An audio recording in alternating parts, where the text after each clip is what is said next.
একোটাপুৰা খবৰ আজি বিশ্বজুৰি ইস্কনৰ সংকীৰ্তন বাংলাদেশত হিন্দু ধৰ্মগুৰুক গ্ৰেপ্তাৰৰ প্ৰতিবাদত লোৱা হৈছে এই কাৰ্যসূচী।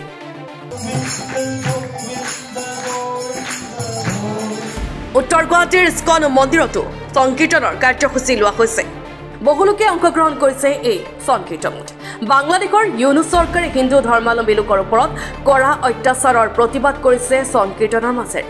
আমি পুনৰ জনাইছো সেই গুৰুত্বপূৰ্ণ খবৰ আজি বিশ্বজুৰি ইস্কনৰ সংকীৰ্তন বাংলাদেশত হিন্দু ধৰ্মগুৰুক গ্ৰেপ্তাৰৰ প্ৰতিবাদত লোৱা হৈছে এই কাৰ্যসূচী। উত্তৰ গুৱাহাটীৰ ইস্কন মন্দিৰতো সংকীৰ্তনৰ কাৰ্যসূচী লোৱা হৈছে। বহুলোকে অংশগ্ৰহণ কৰিছে এই সংকীৰ্তনত। বাংলাদেশৰ ইউনুছ চৰকাৰে হিন্দু ধৰ্মাৱলম্বী লোকৰ ওপৰত কৰা অত্যাচাৰৰ প্ৰতিবাদত কৰিছে এই সংকীৰ্তন।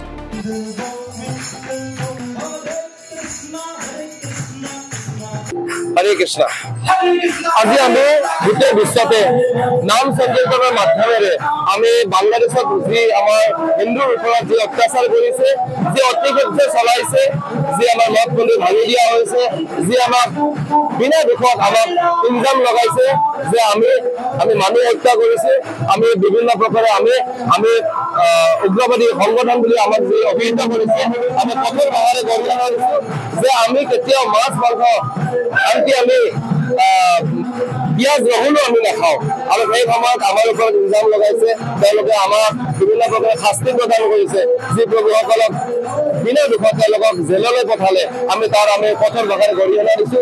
আৰু আমি সেইকাৰণে আজি গোটেই বিশ্বতে আমি নাম সংকীৰ্তনৰ দ্বাৰা আমি প্ৰটেষ্ট কৰিছো যে আমাক ভগৱানে আমাক সুৰক্ষা প্ৰদান কৰে, আমাক ন্যায় প্ৰদান কৰে, আৰু বাংলাদেশৰ সকলো হিন্দু মানুহক যাতে ন্যায় প্ৰদান কৰে আৰু বাংলাদেশ চৰকাৰে ন্যায় প্ৰদান কৰে। তাৰ কাৰণে আমি গোটেই আজি বিশ্বতে ভাৰতবৰ্ষতে তথা অসমত হৰে কৃষ্ণ মন্দিৰ গুৱাহাটীতো আমি আজি এই প্ৰটেষ্ট আৰম্ভ কৰিছো।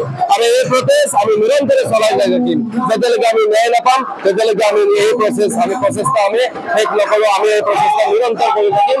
আৰু আজিৰ পৰা আমি আৰম্ভ কৰিছো।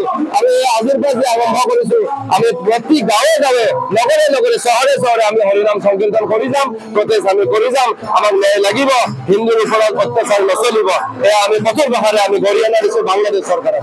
হৰে কৃষ্ণ। আৰু আজি ৱৰ্ল্ড ৱাইড আজি গোটেই বিশ্বতে এই সমগ্ৰ বিশ্বতে প্ৰত্যেকখন ৰাজ্যতে প্ৰত্যেকখন দেশতে হৰিনাম সংকীৰ্তন আৰম্ভ হৈছে। এই আৰম্ভ যি হৈছে হৰিনাম সংকীৰ্তন গোটেই বিশ্বজুৰি এই কেতিয়াও শেষ নহব, এই নিৰন্তৰ চলি থাকিব। যেতিয়ালৈকে একটো প্ৰটেষ্ট থাকিব তেতিয়ালৈকে আমি হৰিনাম আমি কৰি যাই থাকিম, প্ৰটেষ্ট কৰি যাই থাকিম।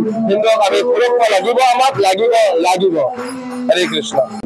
नमस्ते सारस्वते देवी गौरवाणी प्रचारिणे निर्विशेषा शून्यवादी पाश्चात्य देशतारिणे जय श्री कृष्ण चैतन्य प्रभु नित्यानंद श्री अद्वैत गदाधरा श्रीवासादि गौर भक्तवृंद। हरे कृष्णा कृष्ण कृष्णा हरे हरे, हरे राम राम राम हरे हरे। आप सबको पता है लास्ट ऑलमोस्ट ए वीक हम लोग वेरी डिस्टर्बिंग न्यूज़ सुन रहे हैं, खास करके बांग्लादेश में क्या हो रहा है हिंदुओं के साथ में।